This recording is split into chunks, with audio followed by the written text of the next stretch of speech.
Hola chicos, ¿qué tal? Buenas noches, ¿cómo están? Doctor, buenas noches. Ujú. ¿Y estamos todos o no? Doctor, 37 somos en el aula. ¿Por qué tienen otro curso o algo? No, doctor, supongo que recién se está conectando. Ese Ya pongo pues, que a las 6 en punto sí estaban 44 personas. ya. Muy bien, comenzaremos entonces. Nuestra clase de hoy va a consistir en tratar las infecciones del sistema nervioso central. Y para eso tenemos al grupo que está rotando conmigo, quienes han preparado una presentación y yo voy a complementar esa presentación después de su participación. ¿Están ustedes listos, chicos? Sí, doctor, un momentito, por favor. Sí, doctor.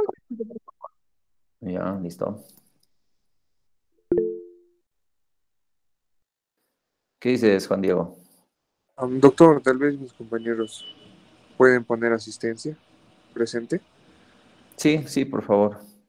Oye, sí, by the way, tengo que colocar la asistencia hoy día porque ayer tuvimos una reunión con la dirección y sí o sí hay que colocar la asistencia cada vez porque están evaluando eso, ¿eh?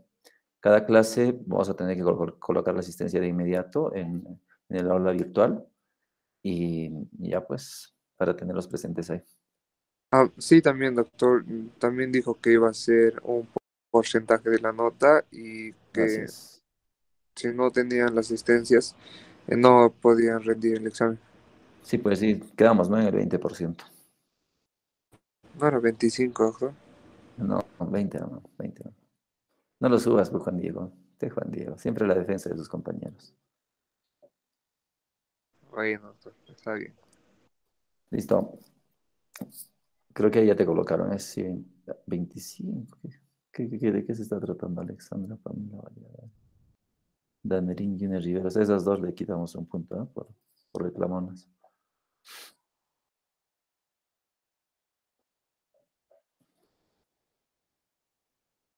Entonces, tú completas la lista y me la pasas, ¿no es cierto? Y las de las clases anteriores también, Juan Diego. Sí, doctor, quería esta más para enviárselo de una vez todo. Ya. Muy bien, entonces esperemos el glorioso inicio de la presentación de vuestros compañeros.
Mis compañeros me dicen que están teniendo unos problemitas porque está muy lento el internet, pero ya lo van a compartir.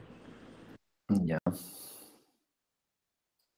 O que te lo pasen, pues, o que se lo pasen a alguien que tenga mejor internet para que lo puedan transmitir.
Ujú. Ya, ¿puedo empezar? Disculpen, disculpen Por por la supuesto. demora. Ha habido, creo que este momento todos nuestros laptops se han lagueado. Ya, vamos a continuar con las exposiciones. Buenas tardes a todos. Primero vamos a hablar sobre las infecciones sobre el sistema nervioso central. Siguiente, por favor. Chicos, ¿en vuestro grupo solo hay 4? No, doctor, somos Pasa la 5. diapositiva anterior. Pero en tu diapositiva, en la presentación, hay 4 nada más. ¿O hay alguien que esté faltando aquí? ¿Quién está faltando aquí? Joyce Doctor, Gamio, Diana sí. González, Yamil Guevara y Cecia Manotupa. ¿Quién falta? Mm, mi compañera Carla no añadió su nombre, doctor. Doctor, Ajá. Pero sí ella está participando sí, en sí, la, sí, Sí, en la sí, sí, presentación. doctor. doctor. Bien. Tiene que añadirle, pues. Si no, va a parecer que ya no ha hecho nada. Mm, Perdón, doctor. Ya. Ujú. Am, Vamos a empezar el primer punto, que son infecciones bacterianas. Siguiente, por favor. Dentro de las infecciones bacterianas vamos a hablar sobre la meningitis bacteriana. Es un tema muy importante que todos tenemos que saber. Primero, vamos a ver que la meningitis es una enfermedad inflamatoria de la leptomeninges. Vamos a ver que los tejidos que rodean, como ya sabemos, al cerebro y a la médula espinal, se va a caracterizar por, la meningitis se va a caracterizar por un número anormal de los glóbulos blancos en el líquido cefalorraquídeo. La meninges va a constar de 3 partes, ¿no? Como vemos en la pia madre, la aracnoides y la dura madre. Entonces, la meningitis bacteriana va a ser justamente esta infección que va a estar entre la aracnoides y el líquido cefalorraquídeo y en el espacio subaracnoideo, como también en los ventrículos cerebrales. Ahora hablar un poquito de la fisiopatología. Como vemos en el cuadro de derecho, primero vamos a ver que las bacterias, al estar en la sangre, se va a proliferar, provocando una bactiremia. Va a buscar justamente haciendo que haya una lesión directa sobre la barrera hematoencefálica. Entonces, estas bacterias van a ir al espacio subaracnoideo en el cual va a empezar a otra vez a como que a tener, a hacer, a ver más bacterias. Entonces, va a haber esta proliferación, el cual va a aumentar una respuesta inflamatoria produciendo un mayor número de los neutrófilos, como también va a haber inmunoglobulinas y también eh, estas inmunoglobulinas van a provocar una destrucción a la bacteria, en el cual dentro del espacio subaracnoideo va a haber un material bacteriano como los polisacáridos y los peptidoglicanos, los cuales va a incrementar justamente mayor citoquinas y va a aumentar así mayor la respuesta inflamatoria. Por otra parte, vamos a ver que esta alteración de la barrera hematoencefálica por las bacterias, lo que va a hacer es que haya un líquido o vaya el líquido al espacio subaracnoideo, provocando así un edema. Dentro de la clasificación de la meningitis, como podemos ver en el cuadro inferior, se va a clasificar eh, mediante la meningitis aguda con líquido purulento, donde van a estar las bacteriemias agudas, como también los que van a cursar, y estas van a cursar con los pleocitosis, hiperproteinorraquia y también la hipoglucorraquia. Dentro de la meningitis agudos con líquido claro va a estar la glucorraquia normal, que estas van a estar, que acá va a estar las víricas, y también la glucorraquia disminuida como la listeria. También van a estar la meningitis subagudas o crónicas, que va a presentar un líquido cefalorraquídeo con pleocitosis de predominio mononuclear, y también va a haber una hiperproteirraquia. El siguiente, por favor. Ahora vamos a hablar un poco sobre la etiología. ¿Cuánto es glucorraquia disminuida?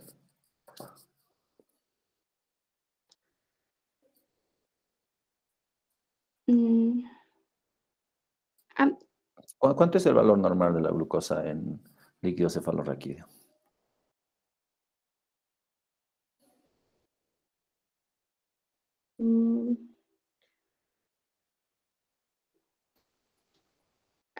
Está de 40 a 70 miligramos, doctor, de Es glucosa. casi el mismo, ¿no? Casi el mismo valor que la glucosa normal, ¿no? Ya 50, 80, más o menos, ¿no? Ese es el valor normal y no debería de ser, no debería de sobrepasar la mitad o las 2/3 de la glucosa en sangre, ¿no?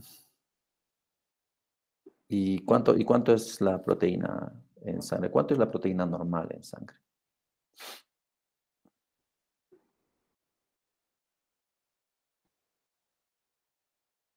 O La perdón, en líquido proteína, cefalorraquídeo.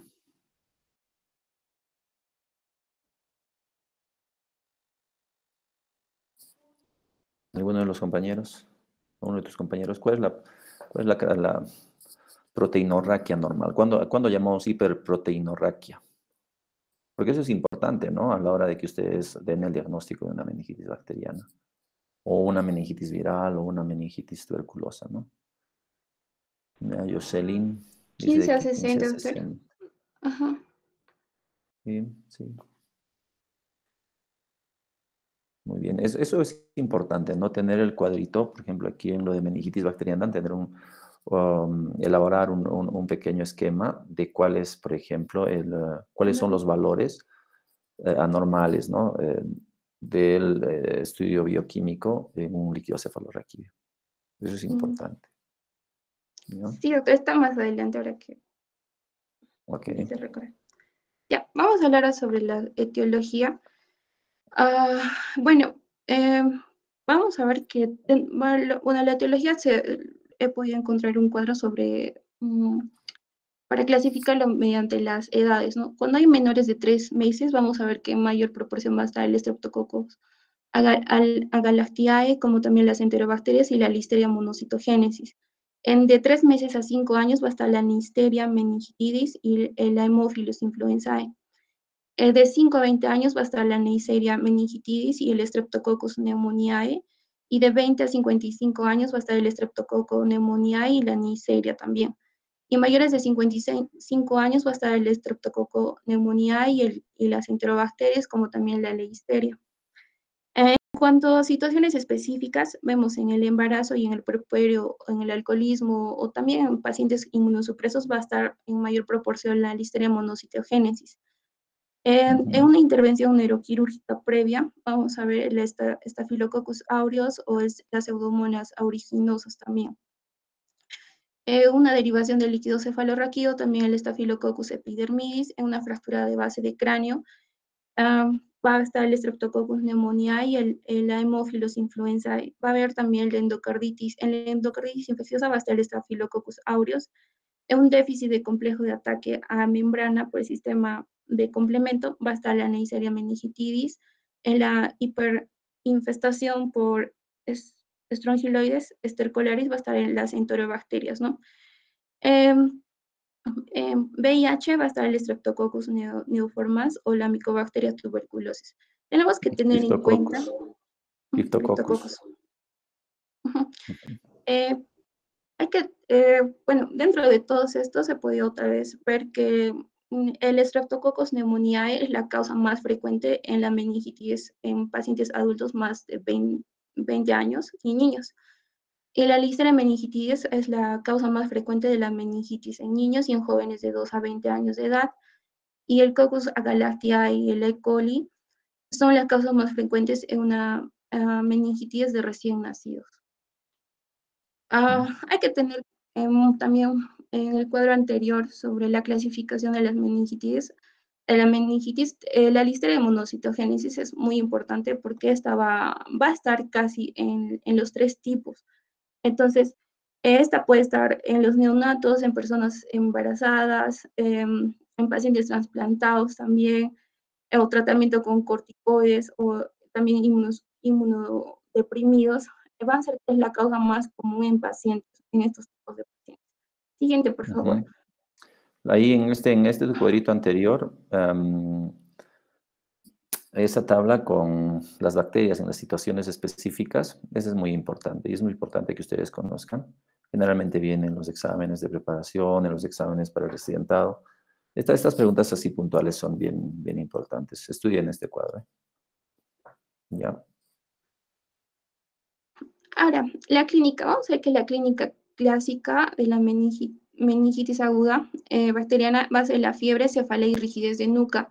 Estas van a aparecer en un 90% de los pacientes, pero vamos a ver que esta triada va a ser más común en pacientes mayores de 60 años, porque en pacientes menores de esta edad va a aparecer también la alteración del nivel de la conciencia y es más frecuente, ¿no?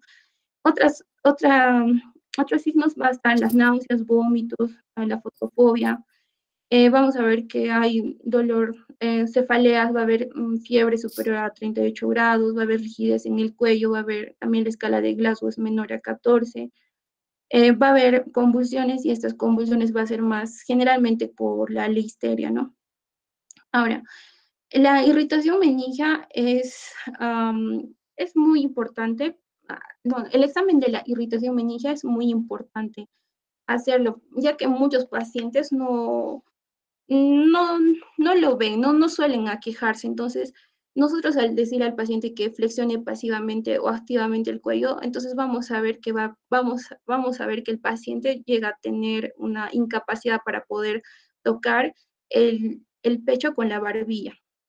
Entonces, dentro de estas también va a estar el signo clásico de Brudinsky, que se refiere, ¿no?, a la flexión espontánea de las caderas durante el intento de flexión pasiva del cuello, y el otro signo que es de Kering, que se refiere a la incapacidad o a la renuencia a permitir la extensión completa de la rodilla cuando la cadera se flexiona a 90 grados.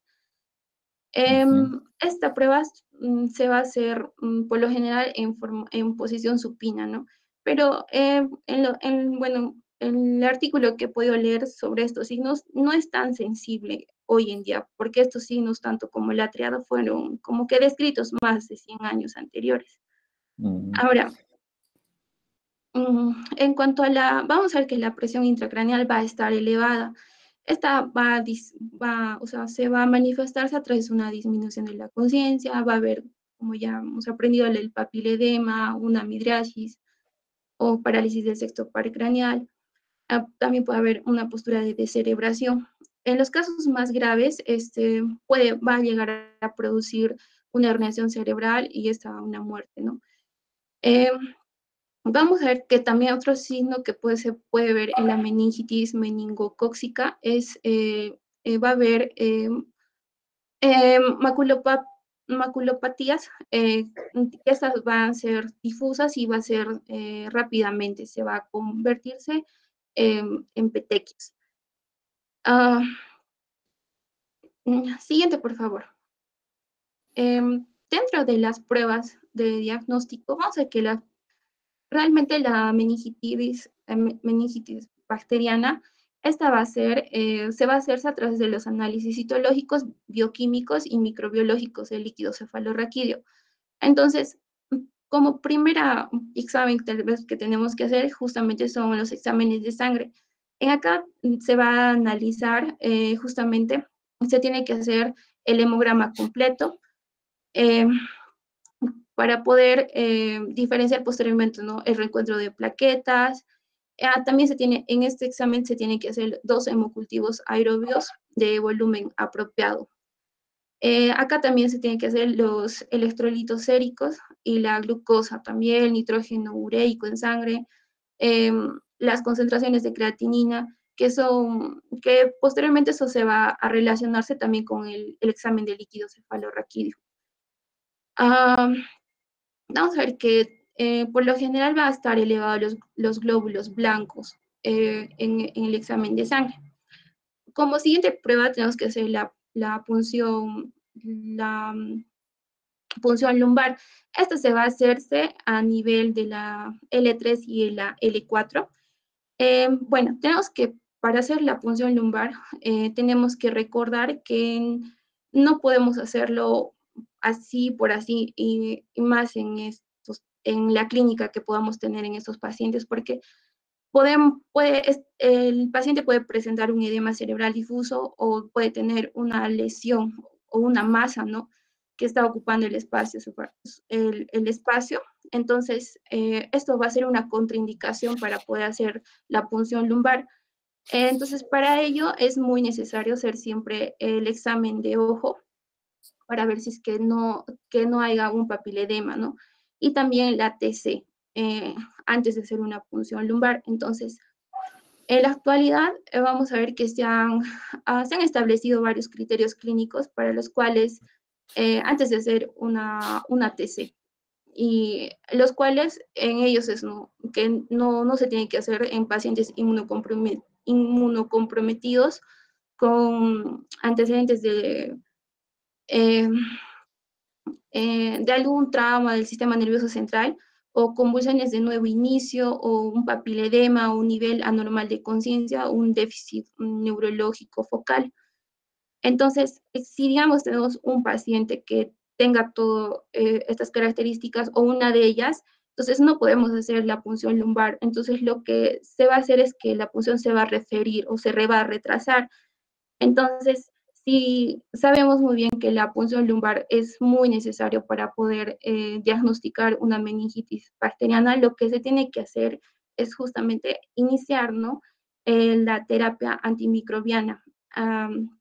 Entonces, se tiene que iniciar la terapia antimicrobiana si aún exista una contraindicación o una incapacidad para poder realizar la punción lumbar. Entonces, si se retrasa, ya sea por la necesidad de imágenes, entonces, en estas situaciones por eso en estas situaciones no se puede hacer, digamos, la punción lumbar, entonces tenemos como el laboratorial, ¿no? Que se ha sacado el examen de sangre, y ahí, como ya les había explicado, a ver los hemocultivos. Entonces, mientras que está en proceso y también hasta que el paciente pueda mejorar y hacer una tomografía, entonces se tiene que sí o sí iniciar la administración de los antimicrobianos, como también la dexametasona a 0.15 miligramos por kilogramo por vía intravenosa cada 6 horas. Bueno, ahora, si ya ya podemos hacer la punción lumbar, entonces tenemos que hacer justamente el examen del líquido cefalorraquídeo. Entonces, como vemos, lo normal en el líquido cefalorraquídeo tiene un aspecto, ¿no? Es transparente. Ya. Vamos a ver el aspecto, la presión, los leucocitos, la glucosa y las proteínas. Entonces, lo normal es que sea un aspecto transparente, una presión de 9 a 18. Vamos a ver que los leucocitos van a ser de 0 a 5 y la glucosa va de 50 a 75 y las proteínas de 15 a 40. Entonces, ahora estamos evaluando la bacteriana, ¿no? Entonces, el aspecto del líquido cefalorraquídeo va a ser acá turbio, va a tener una presión de 18 a 30 centímetros de agua y va a haber de 100 a 10.000 polimorfos nucleares. Vamos a ver que la glucosa va a estar disminuida y también las proteínas van a estar elevadas, ¿no? Dentro de eso también va a estar la bacteremia por tuberculosis, ¿no? Entonces vamos a ver que el aspecto va a ser casi igual a la bacteremia, que es turbio. La presión va a estar de 18 a 30, pero acá vamos a ver que los leucocitos van a variar, ¿no? Acá va a estar menor a 500, ¿no? Va a haber un predominio de linfocitos. Y en cuanto a la glucosa, también va a ser menor a 45, que no hay una variación con la bacteremia. Y las proteínas van a estar de 100 a 200 miligramos por decilitro. Siguiente, por favor. Ya. Entonces, tenemos una sospecha clínica de la meningitis aguda. Entonces, ya sea fiebre, la triada. Entonces, vemos el tratamiento empírico, que esta va a asociarse a dexametasona, ¿no? Entonces, hacemos el examen de ojo para ver si es que hay papiledema para poder hacer la punción lumbar, porque sabemos que es el diagnóstico, el examen bueno, el diagnóstico definitivo, se podría decir. Entonces, vemos que la tomografía sí se puede hacer. ¿Por qué? Porque tenemos el ojo de fondo normal, no es una persona de inmunosupresión, no hay un bajo nivel de conciencia, no hay una focalidad neurológica, entonces sí se puede hacer la tomografía y se hace la punción lumbar. Si digamos no se puede hacer, entonces tenemos que, ahí va a haber un edema difuso, o sea, no se puede hacer la tomografía, entonces vamos a ver que la punción lumbar va a estar contraindicada, y como no vamos a poder esperar a que nuestro paciente, o sea, que la bacteria, o sea, está teniendo un cuadro, ¿no? Entonces, para eso es que tenemos que hacer o a poner como primera parte los antibióticos empíricos, también como la dexametasona. Siguiente, por favor. Ya, ahora en cuanto En al... tu diapositiva anterior es muy importante lo que tú has mencionado, los hallazgos que uno presenta en el líquido cefalorraquídeo, ¿no? Eso es sumamente importante para ustedes. Ustedes como estudiantes y como futuros internos necesitan conocer estos valores. Obviamente tienen, pues ya, o sea, no es necesario memorizar, ¿no? Los valores, porque siempre van a venir en los exámenes que soliciten, en los resultados que soliciten, siempre les vienen las referencias normales. Pero la interpretación de estos hallazgos es muy importante, ¿no? Porque no siempre los cultivos van a salir positivos a veces, especialmente en el caso de las infecciones virales o en el caso de las tuberculosis, que son bien frecuentes en nuestro medio, pues los estudios de los cultivos van a ser negativos. Y la probabilidad diagnóstica, ¿no? El posible diagnóstico va a venir básicamente a través de una deducción de los valores que ustedes hallen en el líquido cefalorraquídeo. Entonces, esto es muy importante que ustedes lo conozcan, ¿ya? Cuando hay hipoglucorraquia, pues en qué casos las proteínas están muy elevadas, en qué casos no están tan elevadas, cómo es el líquido cefalorraquídeo de un paciente con tuberculosis cerebral, ¿no? O tuberculosis meningia. Em, Esto es muy importante, entonces siempre tomen en consideración este cuadro. Muy bien. Y lo otro, obviamente, ¿no? La triada. Claro que ya no es, actualmente ya no hay triadas típicas, ¿no? Ya no existen triadas típicas en medicina porque los diagnósticos pues se establecen mucho más temprano, ¿no? Son diagnósticos rápidos y porque además también existen variaciones, ¿no? Clínicas de la enfermedad que hacen pues que estas triadas y todo eso no sean tan frecuentes. Pero sí es importante reconocer, ¿no? La asociación de fiebre, deterioro de conciencia y obviamente alteración meningia o irritación meningia, pues ya nos da la sospecha, ¿no? Para poder definir una meningitis. Y si ustedes solo tuviesen, por ejemplo, cefalea e irritación meningia, ¿en qué sospecharía?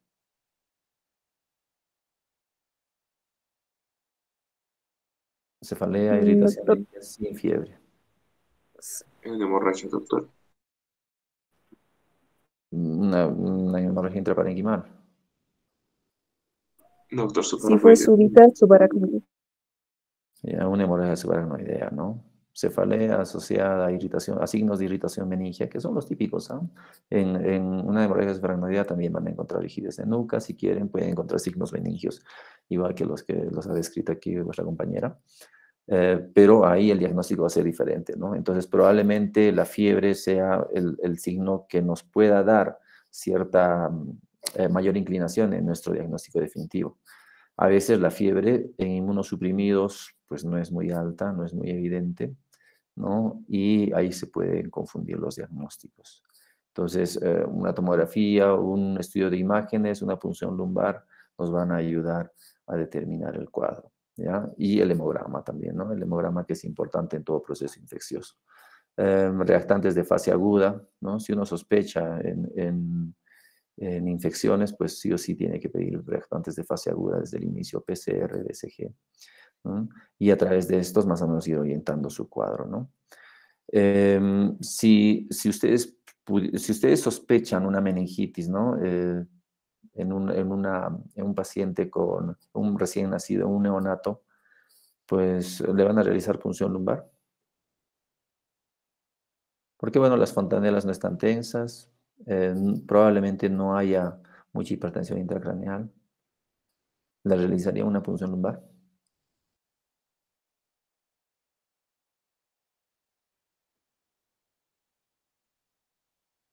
¿Qué opinan? ¿O qué examen podrían realizarle a este paciente?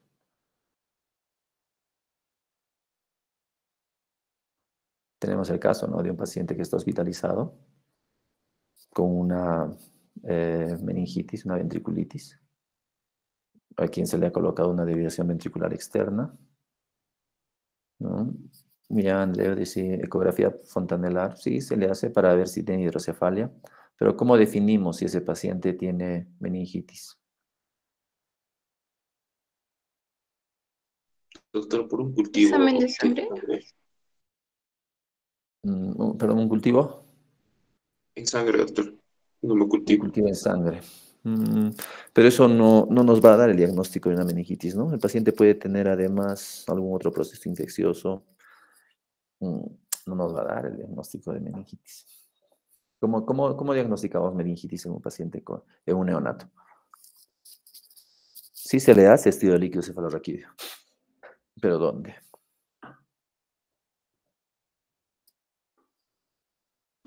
Doctor, transfontanelar.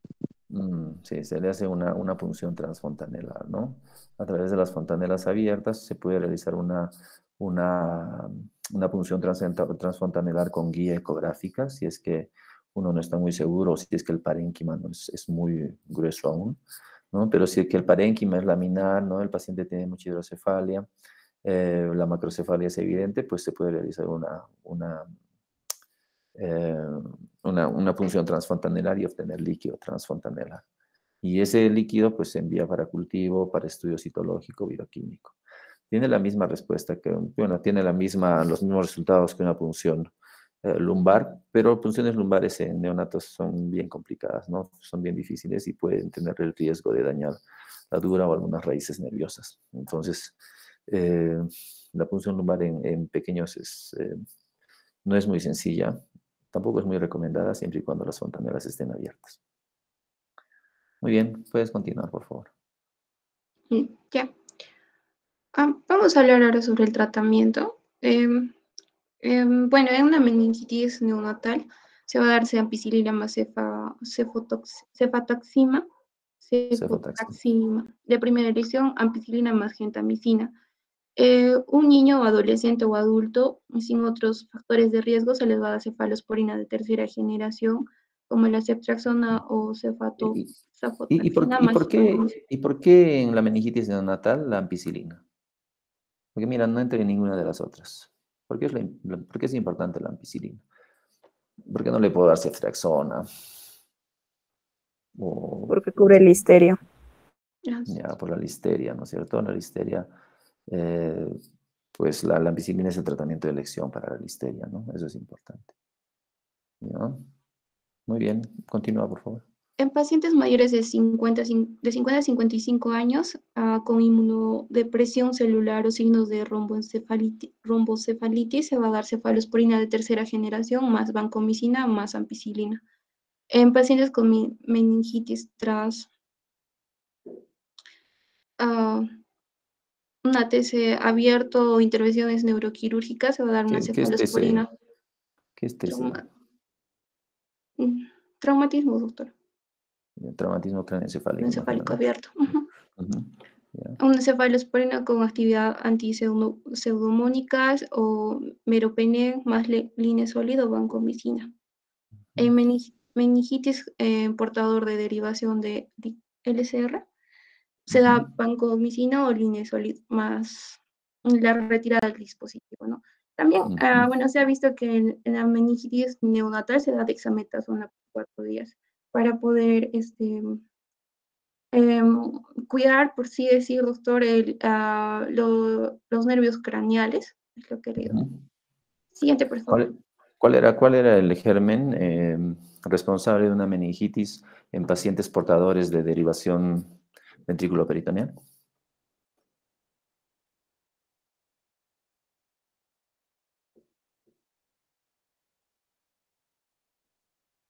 ¿Y cuál era el germen responsable en las meningitis en los pacientes con post-intervención neuroquirúrgica?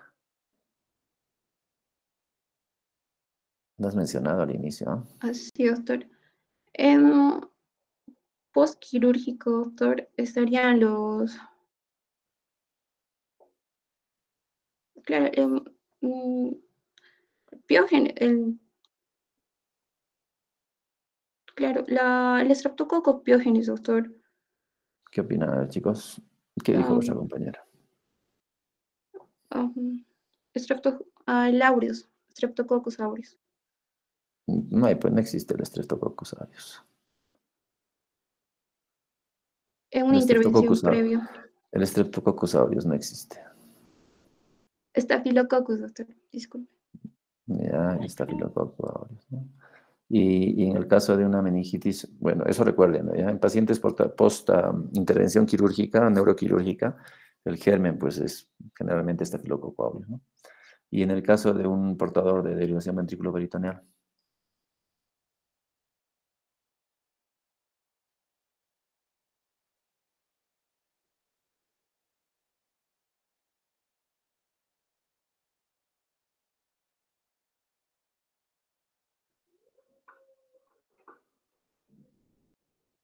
¿Qué dijiste? A ver, retrocede a tu diapositiva. El epidermidis, ¿no? Flor dice el epidermidis.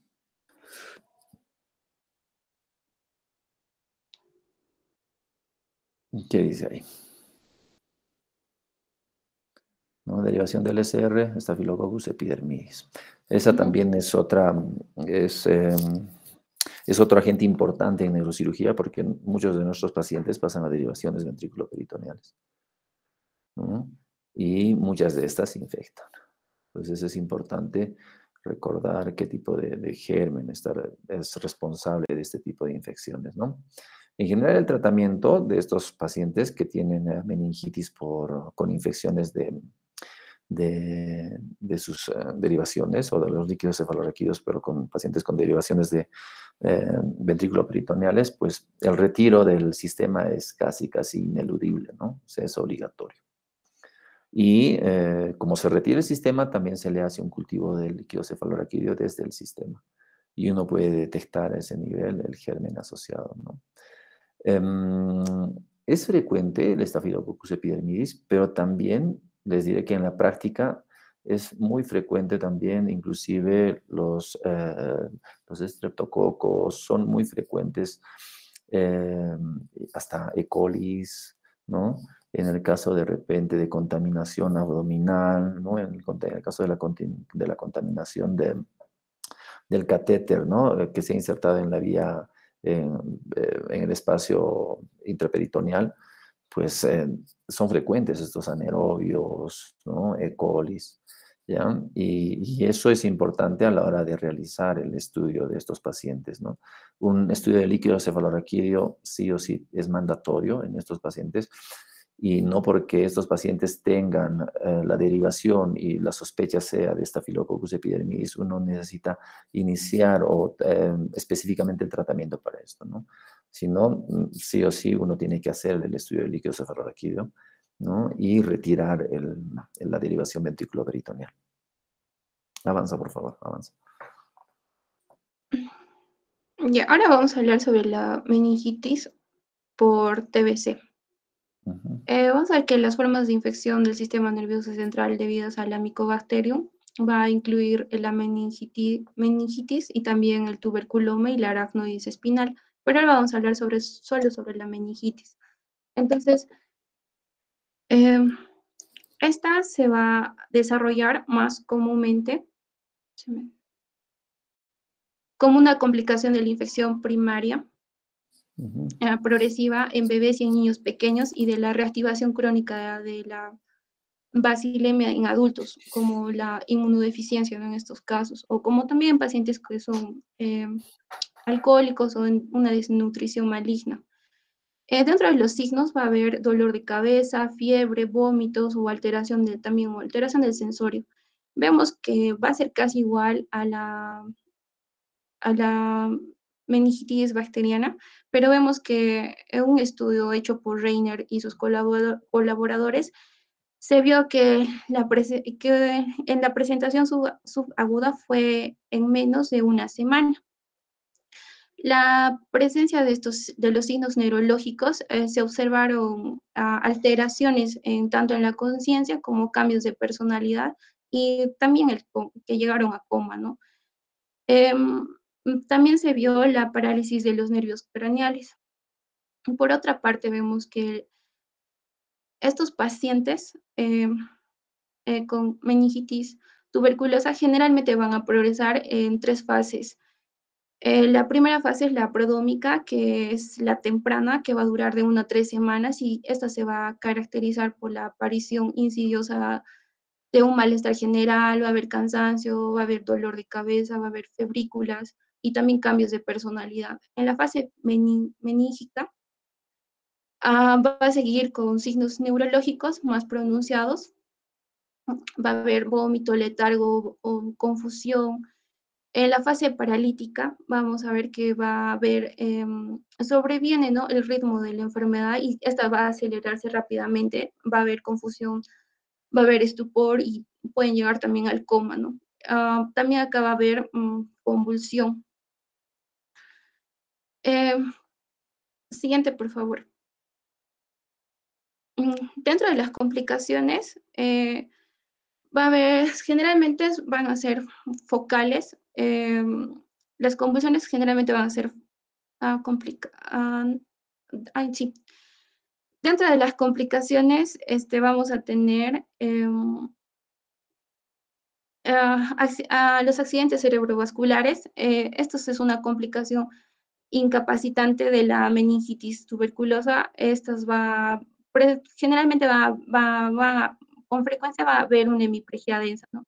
Va a haber convulsiones, como también va a estar presente la hidrocefalia, va a haber hiponatremia y también va a haber, esta hiponatremia es una complicación potencialmente grave, el cual va a desarrollar en cualquier momento o durante el curso de la enfermedad. Acá va a haber un aumento de la presión intracraneal. También puede haber una mielitis transversa, ¿no? Que esta se va a presentar con paraparesia o cuadriparesia, ¿no? También una retención urinaria. Dentro del diagnóstico, vamos a ver que va a ser clínico y epidemiológico. Entonces, vamos a ver que los factores epidemiológicos, ¿no?, los más relevantes, ¿no?, como antecedentes de la infección o posibles exposiciones a la TB o una resistencia pasada o presente, ¿no? Vamos a ver que el diagnóstico definitivo va a ser siempre la evaluación del líquido cefalorraquídeo, el cual vamos a ver que el aspecto va a ser claro, turbio. Vamos a ver que el reencuentro celular va a ser de 100 a 1000 células por milímetro cúbico. Va a haber la celularidad predominante, va a ser mononuclear, va a haber glucorraquia, va a haber menos del 25% de la glucemia, va a haber proteinorraquia de 30 a 300 miligramos por decilitros, y vamos a ver que va a estar como etiología principal la tuberculosis. Dentro de las imágenes, vamos a tener que tomar la tomografía y una resonancia magnética, ¿no? Siguiente, por favor. Bueno, anterior, por favor. Es muy necesario también el frotis positivo para los bacilos. Y también el cultivo en el LSR, que va a ser positivo para tuberculosis. Siguiente, por favor. Ahora vamos a hablar sobre el tétano. Siguiente, por favor. Vamos a ver que está producido por la exotoxina de Clostridium tetani, denominada esta toxina como la tetanospasmina. Vamos a ver que después de la inoculación del Clostridium por una herida, esta se va a transformar en una bacteria vegetativa en forma de bastón y que va a producir justamente esta toxina tetanospasmina.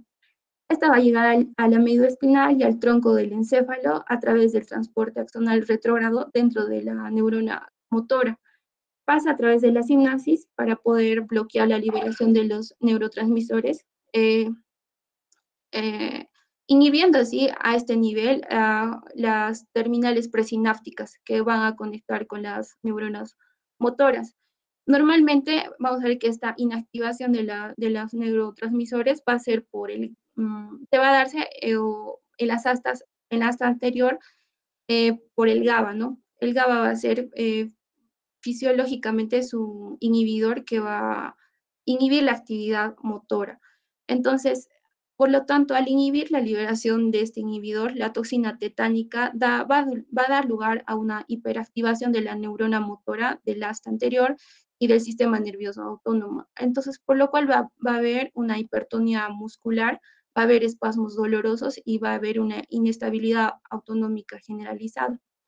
Siguiente, por favor. Dentro de la clínica vamos a ver que hay un aumento del tono muscular y estos espasmos son muy generalizados. Entonces, en el periodo, vamos a ver que el periodo de incubación va a ser una semana. Dentro de estos vamos a ver, el paciente va a tener cefalea, irritabilidad y una rigidez muscular. Cuando va a haber, cuando el tétano va a estar generalizado, en estos pacientes vamos a ver, como vemos en la imagen, los pacientes llegan a apretar los puños, arquean la espalda y van a flexionar, abducen los brazos mientras que extienden las piernas y a menudo se vuelven apneicos durante estas posturas dramáticas. Entonces vamos a ver el signo más precoz es el trismus, que va a ser justamente la hipertonía de los músculos maceteros. El otro es la risa sardónica, que es por la contracción mantenida de los músculos faciales. También va a haber la contractura de los músculos de la espalda que va a producir los opistotonos. En algunos pacientes se produce convulsiones generalizadas que pueden causar un compromiso respiratorio. En casos severos va a haber una disfunción autonómica. Esta se va a caracterizar por una hipertensión, va a haber taquicardia, una disritmia, va a haber hiperpirexia, va a haber una sudoración profusa, el cual también va a haber vasoconstricción periférica. Siguiente, por favor. En el tétano neonatal, este ya también va a ser como resultado de la falla en el uso de las técnicas asépticas, ¿no? En el manejo del cordón umbilical, o también hay muchas mamás que les ponen en el cordón umbilical mantequilla o jugos o estiércol de vaca, ¿no? Entonces, esto es más cultural. Entonces, lo cual esto va a contribuye, ¿no? A los tétanos neonatales. Entonces, como vemos, este va a resultar, puede ser también producto de instrumentos sucios o contaminados, ¿no? Dentro del campo de parto. Vamos a ver que la clínica va a empezar con rechazo a la alimentación, va a haber una dificultad para poder abrir la boca debido al trismo que el lactante va a presentar y va a llorar bastante. Luego vamos a ver que se va a detener la succión y al momento de contraer los músculos faciales, lo que va a provocar una risa sardónica. Vamos a ver que a menudo los neonatos sus manos van a estar apretadas en puño y también los pies van a estar flexionados y por lo cual va a haber un aumento de tono muscular. A medida que avanza la enfermedad, vamos a ver que los recién nacidos se van a volver más rígidos y este va a desarrollar también un opistótono. Siguiente, por favor. Bueno, en cuanto al diagnóstico, vemos que es clínico. Los tétanos se deben sospechar, especialmente cuando hay antecedentes de una lesión propensa al tétano y antecedentes de una inmunización inadecuada contra el tétano. Siguiente, por favor. En cuanto al tratamiento, vamos a ver que primero se tiene que va a haber un desbridamiento de las heridas para erradicar las esporas y el tejido necrótico. En cuanto a los antibióticos, también se va a preferir el metronidazol a la penicilina. En la antitoxina, vamos a ver que aunque no se neutraliza la toxina ya que penetra las terminales nerviosas, su administración es para disminuir la mortalidad. En medidas de soporte se va a preferir el diazepam para los espasmos. En casos severos es necesario a veces los bloqueantes neuromusculares y la ventilación mecánica. Siguiente, por favor. Ahora vamos a hablar un poco sobre el botulismo. Vamos a ver que vamos a ver que es el género, bueno, pertenece a la familia Clostridiae. Este Clostridium, esta toxina va a ingresar a, como en la fisiopatología vemos, va a ingresar al sistema vascular y se va a transportar a través de los nervios colinérgicos periféricos. Lo que va a ocurrir acá es justamente una unión en cadena pesada de las fibras terminales nerviosas y posteriormente va a pasar a una internalización por las vesículas, a través de vesículas endocíticas. Y al momento de haber una translocación en la cadena ligera al citosol, va a haber un desdoblamiento específico de los serotipos de cadena ligera, uh, provocando así varias cadenas y, haciendo una liberación del acetilcolina, ¿no? Siguiente, por favor. Dentro de vamos a ver varias clases. Dentro del botulismo alimentario, este se va a darse más por justamente alimentos contaminados dentro de las conservas, que es lo más común. En cuanto a la clínica, vamos a ver una disfunción vulvar, va a haber una visión borrosa o una diplopía, va a haber un fallo parasimpático, va a haber un hilio paralítico, va a haber estreñimiento, va a haber retención urinaria también. En la parálisis descendente simétrica va a haber también parálisis de todos los músculos estriados, ¿no? No produce, vamos a ver que esto no va a producir fiebre, tampoco va a haber una alteración sensitiva, ni va a afectar al sistema nervioso central. Siguiente, por favor. Ahora, si se va a darse por heridas, vamos a ver que el periodo de incubación es más largo. Están ausentes los síntomas gastrointestinales acá. Acá va a haber fiebre, vamos a ver leucocitosis y se presenta en casi la mitad de los pacientes con botulismos por heridas. Y en los botulismos por neonatos estos a presentar de 1 semana a 12 meses de edad, el cual va a haber, el neonato va a presentar una clínica de estreñimiento seguido, poco después por una debilidad, va a haber dificultad para alimentarse, va a haber una hipotonía descendente o global, va a haber babeo o anorexia y también va a haber irritabilidad o llanto débil. Siguiente, por favor. Dentro del diagnóstico es a través del laboratorial, vamos a ver pruebas específicas que van a identificar la toxina botulínica en las muestras clínicas y de los alimentos. Siguiente, por favor. Bueno, en cuanto al tratamiento, es de cuidado muy intenso, el cual es la administración inmediata de la antitoxina botulínica.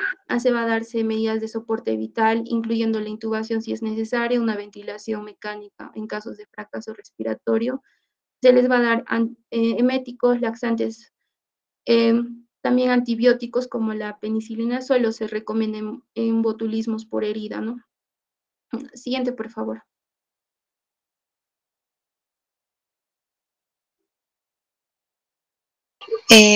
Bueno, ahora hablaremos sobre lo que es el absceso cerebral. El absceso cerebral va a ser un proceso supurativo focal en el interior del parénquima cerebral.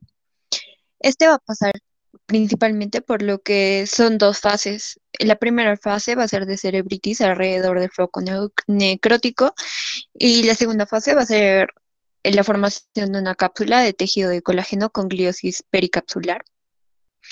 En la imagen de la derecha podemos ver que esta placa está con abscesos cerebrales múltiples con captación en anillo, lo cual se plantea como un diagnóstico diferencial de metástasis cerebrales.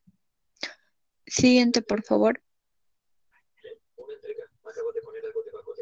Ya, entre la etiopatogenia vamos a distinguir diferentes mecanismos patogénicos, entre los cuales vemos la extensión por contigüidad desde un foco infeccioso próximo,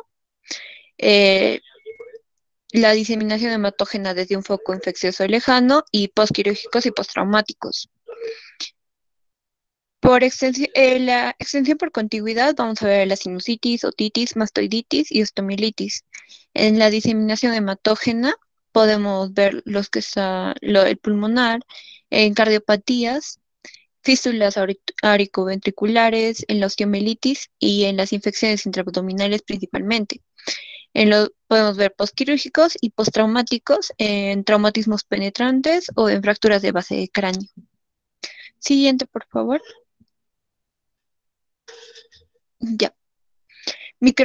Bueno, hablando de microbiología, los gérmenes más frecuentes Hola, implicados en los abscesos. disculpa. En tu Sí, diapositiva anterior, sí, dentro de la etiopatogenia, ¿cuál de estos sí, doctor. mecanismos es el más frecuente? El más frecuente serían los de extensión por contigüidad desde Ya, un foco. esos son, ¿no? Ujú. Eso hay que tener en cuenta siempre, ¿no?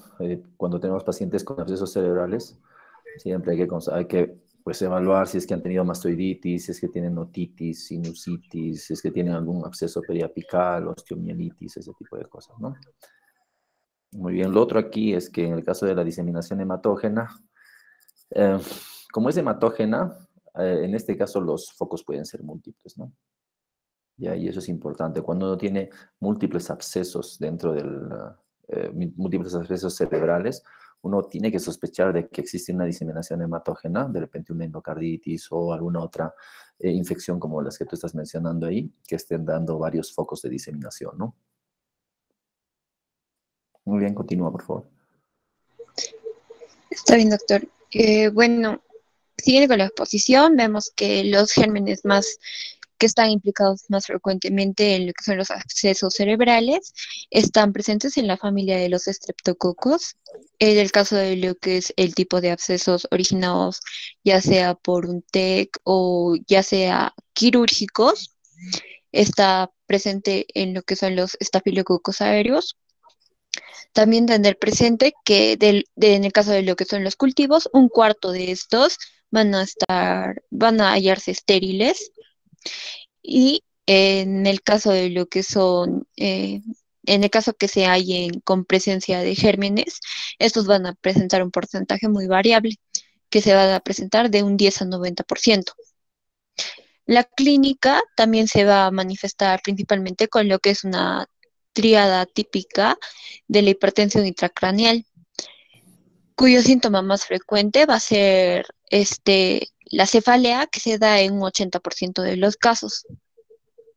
La fiebre se va a presentar en un 50% de los casos y hemiparesia y la crisis convulsiva en un 30 a 50% de los casos.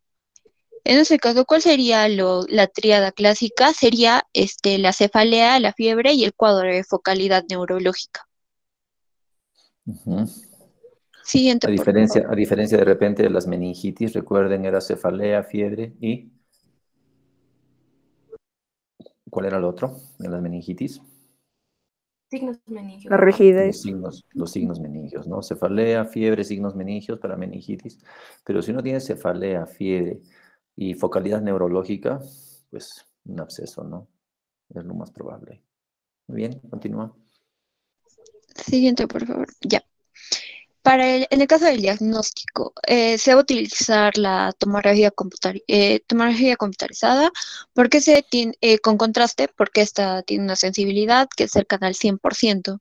Nos va a mostrar una lesión hipodensa con captación de contraste en anillo, la cual se va a rodear en el área de edema, que podemos ver en la imagen que está presente ahí. Pero se va también hallar o complementar con lo que es la resonancia magnética, que en el caso de lo que es la fase de cerebritis, se va a mostrar más sensible que la tomografía computarizada.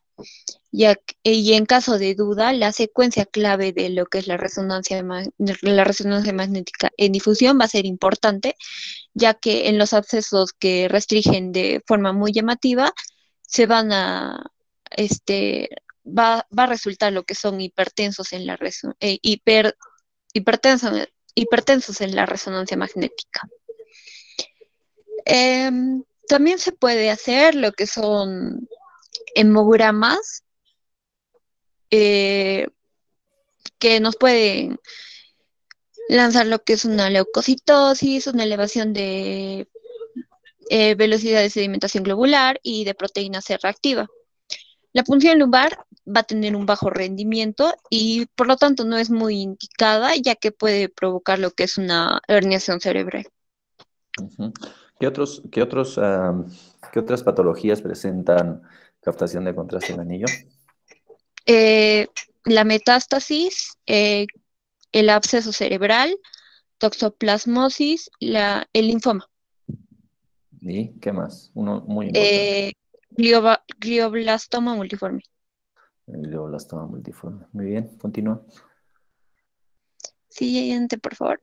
Ya, ahora tratamiento. En el caso del tratamiento del absceso cerebral, este se va a complementar tanto la antibioterapia con la cirugía evacuadora. En la antibioterapia se va a utilizar lo que es la vancomicina más una cefalosporina de tercera generación y el uso de metronidazol que se va a dar por alrededor de 6 a 8 semanas. Y lo que es la cirugía evacuadora, este se va a hallar con este se va a dar, va a estar indicada en lesiones únicas, accesibles y con síntomas de lo que es la hipertensión intracraneal, efecto de masa o edema que este sea importante. Y esta cirugía evacuadora va a estar indicada en lesiones que son mayores a 3 centímetros, ya que estas van a ser candidatas a cirugía. Eh, Es importante resaltar que la mortalidad del absceso cerebral va a ser del 10% y este en su mayoría va a dejar secuelas neurológicas como son la hemiparesia y las crisis persistentes. Siguiente, por favor. Ya. Ahora vamos a hablar del empiema subdural. Este va a ser un proceso supurativo que va a estar localizado en el espacio subdural craneal. Es una enfermedad grave y progresiva, por lo tanto va a requerir un tratamiento urgente. En el 75% de los casos se van a presentar de manera unilateral y habitualmente la infección se va a originar por contigüidad de los senos frontal y etmoidal o del oído medio. El microorganismo más frecuente va a ser, en este caso, el estreptococos. Es rara la diseminación hematógena y también puede ser, pero y en el caso sea postquirúrgico y postraumático, el agente más frecuente va a ser el Staphylococcus aureus. Siguiente, por favor. Ya. ¿En qué casos sospecharíamos de una presencia de un empiema subdural? Bueno, lo vamos a sospechar cuando el paciente va a presentar fiebre alta, cefalea, signos meningios, como lo vemos en la imagen del costado, que sería los presencia de los principales signos meningios, como lo que es la rigidez de nuca, o el signo de Kerning, o el signo de Brudzinski. También podría presentar el paciente focalidad neurológica unilateral o síntomas de hipertensión intracraneal. El diagnóstico se hace principalmente con lo que es la tomografía con contraste y puede complementarse con una resonancia craneal, típicamente en la cual hay restricción de la secuencia en resonancia magnética en difusión. Siguiente, por favor. Ya.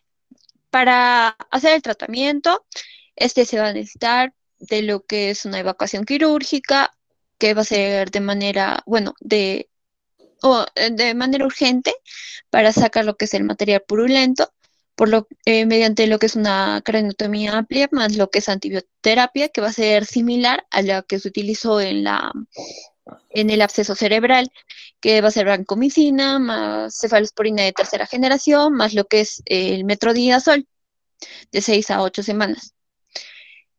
Pero en este caso, la mortalidad se va a hallar en un 20% y van a ser frecuentes lo que son las secuelas neurológicas. Siguiente, por favor. Ahora vamos a hablar del granuloma. Bueno, el granuloma va a ser tumor no neoplásico encapsulado que va a ser un proceso inflamatorio crónico. Estos se van a formar en el encéfalo y van a ser resultado de un contacto con un individuo que va a ser el agente causal, que va a depender mucho de lo que son la respuesta inmunológica del huésped, del huésped. Estos son de manera infrecuente. ¿Y por qué son de manera infrecuente? ¿Por qué? Porque solo se da en pacientes con inmunosupresión. Bueno, al menos la mayoría de casos que se han descrito son en pacientes con inmunosupresión. Su clínica va a carecer de signos patognomónicos, por lo tanto, su historia natural nos indica que la mortalidad supera el 80% de los casos y no se implementa lo que es si no se implementa lo que es el tratamiento de forma rápida. Las principales causas de lo que son los granulomas intracraneales van a ser las infecciosas, las parasitarias y las inflamatorias. Entre las infecciosas podemos ver bacterias como lo que es el Mycobacterium tuberculoso o el Treponema pallidum, micóticas como lo que es el Aspergillus, Cryptococo o Paracoccidomicosis, parasitarias como lo que es el Toxoplasma, las amebas, en las inflamatorias como lo que es la presencia de un cuerpo extraño o la enfermedad de Wegener o una enfermedad granulomatosa crónica. Siguiente, por favor. Ya, el diagnóstico principalmente va a ser histopatológico, pero debemos tener en cuenta que la resonancia magnética va a ser indispensable para el diagnóstico. Se puede también sacar lo que son estudios inmunológicos y estudios microbiológicos, pero esos van a tener una sensibilidad limitada. Este va a ser importante porque muestra una lesión en anillo que es más evidente en lo que son las secuencias de T, como lo podemos ver en la imagen. El tratamiento se va a utilizar lo que son fármacos antituberculosos, lo cual va a ser su primera línea terapéutica. Estos se van a utilizar en complemento con lo que son los antiepilépticos y lo que son los esteroides, pero en el caso de lo que son los antiepilépticos, en el caso haya crisis comiciales, y en el caso de los esteroides, en caso haya grado de edema perilesional. También el tratamiento se va a basar en lo que es la resección quirúrgica de la lesión, porque es importante cuando se va a hacer la resección quirúrgica de la lesión, cuando haya un importante efecto de masa, cuando hay una mala respuesta al tratamiento farmacológico y cuando se tenga una incertidumbre acerca del diagnóstico de granuloma. Siguiente, por favor. Continuando con el siguiente tema de la exposición, hablaríamos de lo que son las enfermedades virales del sistema nervioso. Como ya se explicó, va a haber lo que serían dos cuadros que son más frecuentes, ya sea la meningitis en caso de la reacción inflamatoria de la meninges en el caso de las bacterias y lo que sería una encefalitis en el caso de los virus, donde va a haber lo que sería síntomas tanto de la presencia de focalidad neurológica como la afasia y la paresia y una encefalopatía con síntomas como la desorientación, confusión, inatención y somnolencia, dando o siendo más frecuentes en este tipo de casos las crisis epilépticas y también lo que sería la fiebre y la cefalea. Entre las más frecuentes de las enfermedades virales del sistema nervioso y la que tenemos que tener en cuenta va a ser la encefalitis herpética y otras encefalitis virales, ¿no? En este caso, la etiología de la encefalitis herpética va a ser producida por el virus del herpes simple 1, siendo la causa más frecuente de encefalitis esporádica, mientras lo que serían el arbovirus y el enterovirus, la causa más frecuente de encefalitis epidémicas. Estas encefalitis epidémicas ya van a ser más de tratamiento médico, ¿no? Ya sea como el virus de la Toscana, las encefalitis transmitidas por garrapatas o el virus del Nilo occidental.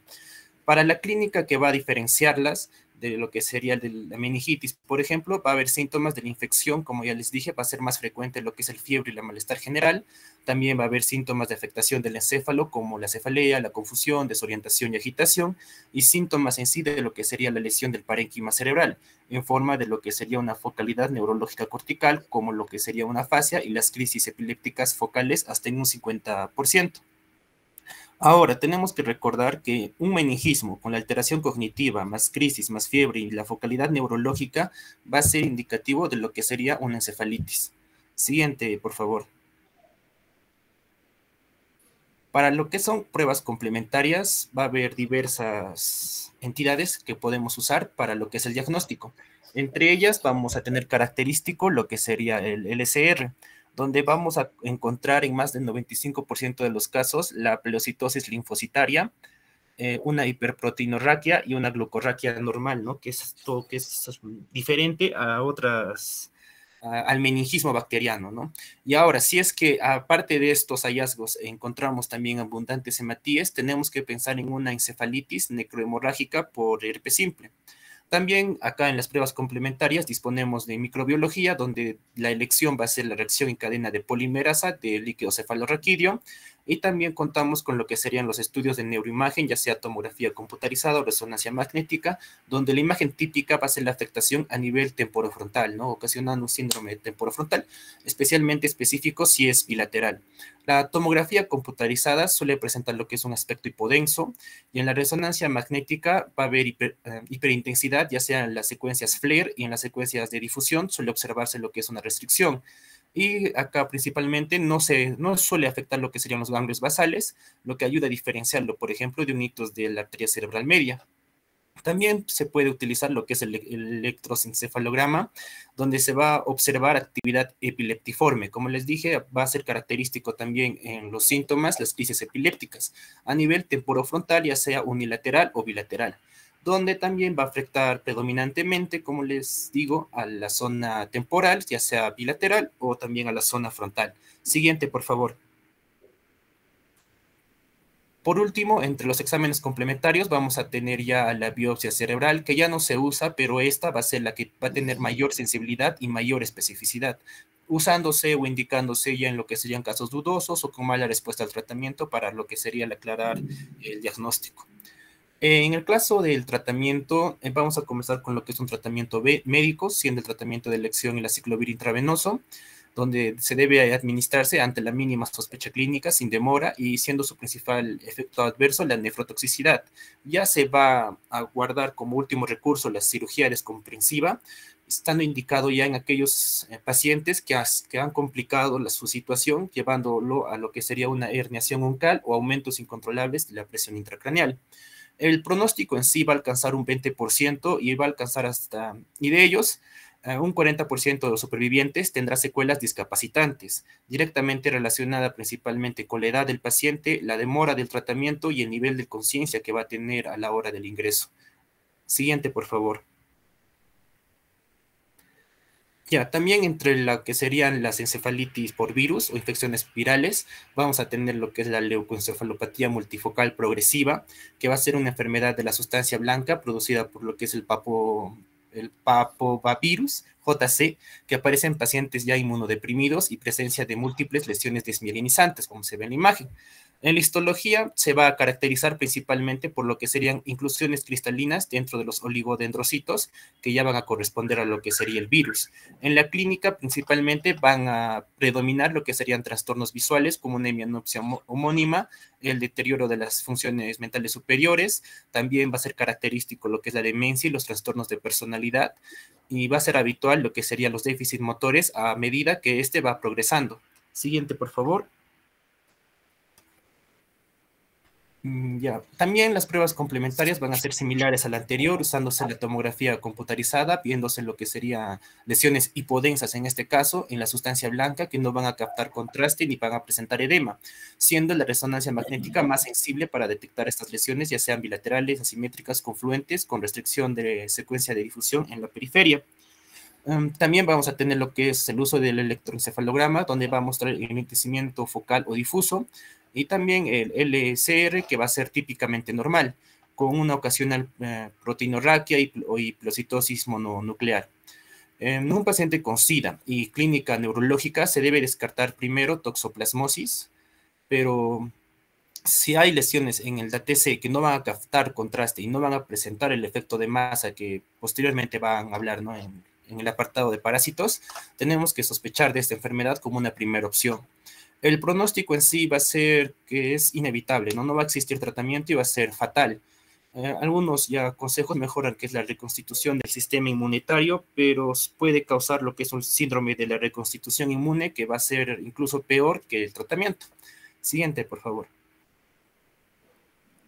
Otras enfermedades víricas del sistema nervioso central, vamos a tener lo que es la paraparesia espástica tropical, realizada por el virus HTLV1, donde su clínica característica va a ser la hiperreflexia y espasticidad progresiva de los miembros inferiores. También ya hablamos de lo que es la leucoencefalopatía multifocal progresiva por el virus JC, donde, como les dije, va a haber síntomas visuales como la hemianopsia homónima, se va a caracterizar por la demencia y trastornos de la personalidad. Y también vamos a tener a la planencefalitis esclerosante subaguda, o también conocida como la enfermedad de Van Bogaert por la sarampión, donde vamos a ver en los niños principalmente por el trastorno de personalidad, mal rendimiento escolar, y después a su progresión va a haber deterioro neurológico y tetraparesia espástica. Por último, por una cuestión de... ¿Qué pasó? Se fueron las diapositivas. Por una cuestión académica, sí, aprendan ese último cuadro que vuestro compañero ha estado colocando. Ya, algunas preguntas para la residencia y todo vienen desde ahí, ¿ya?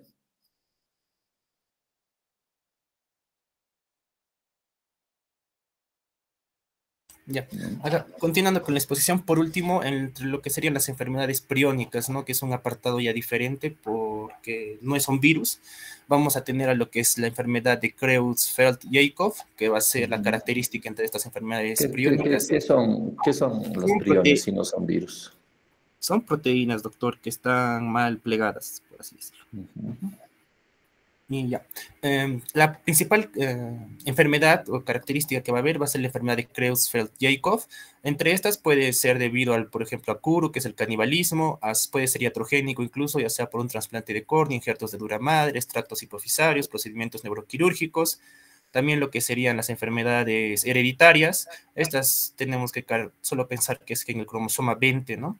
Y también, como les dije, la más frecuente va a ser la enfermedad de Creutzfeldt-Jakob en un 85%, donde va a ser una mutación somática, la conversión va a ser espontánea de los genes PRPC a PRPSC, y también va a haber susceptibilidad a lo que serían factores ambientales. De esta enfermedad solo tenemos que recordar 3 factores importantes o tenemos que pensar en 3 características importantes. Si es que identificamos a un paciente con demencia rápidamente progresiva, alteración del comportamiento, mioclonía, síntomas piramidales y extrapiramidales junto con ataxia cerebelosa, se debe sospechar de la enfermedad de Creutzfeldt-Jakob.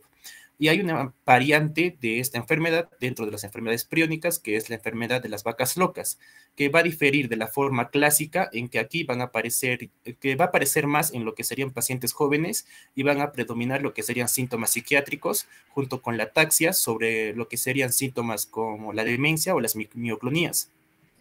También el electroencefalograma va a ser característico, ya que va a mostrar una actividad de base lentificada y también va a ser habitual, ¿no?, lo que serían brotes de ondas agudas bilaterales y síncronas, que va a diferenciar de esta enfermedad a otras. Siguiente, por favor. Sí, esta enfermedad es bien típica. Bueno, no es tan típica, pero sí es presente. En el Perú se han presentado algunos casos, ¿ya? Y especialmente se ha presentado asociado a la mala esterilización del material quirúrgico, ¿ya? Porque estos priones pueden tolerar temperaturas altas y a veces cuando el material quirúrgico solamente se esteriliza con soluciones o algunas presiones bajas, pues estos priones no desaparecen. Entonces, en Lima, por ejemplo, se han reportado un par de casos, ¿no?, del Creutzfeldt-Jakob. Y básicamente es en relación a esto, ¿no? En general en Latinoamérica es una patología bastante rara, ¿no? Y es más, pues, una enfermedad que ha aparecido, obviamente, en el ganado vacuno y todo, ¿no? Pero sí, el CURU asociado a canibalismo, ¿no? ¿Qué es GSSA? ¿Qué significa?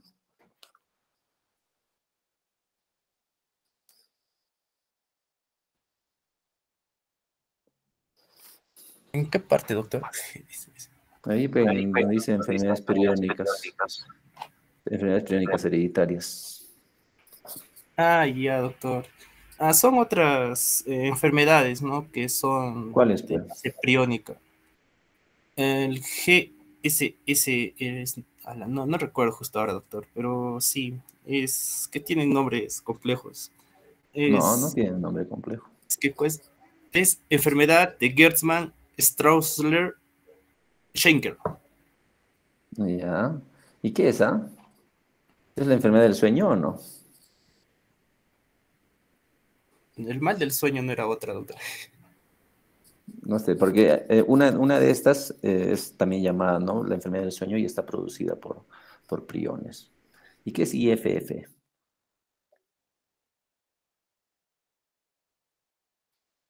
Ese creo que es a lo que se refiere, porque es... No sé a qué es la segunda F, pero es insomnia familiar, doctor. Ya.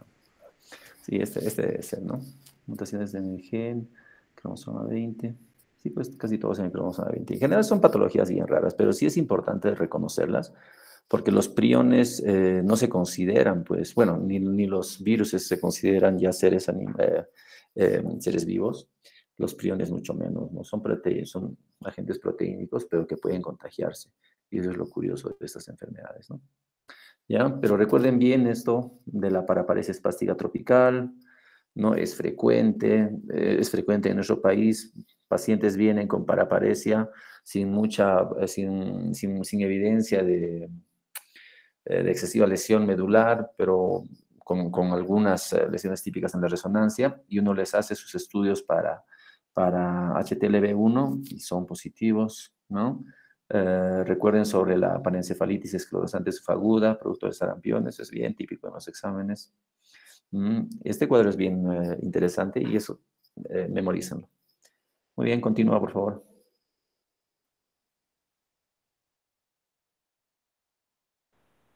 Bien, ahora hablaremos sobre enfermedades parasitarias. Bueno, en este apartado sobre neurocisticercosis y la neurohidatidosis. Dentro de neurocisticercosis, bueno, nos importa saber que esa es la primera causa de epilepsia a nivel mundial, principalmente a nivel de países en vías de desarrollo, ¿no?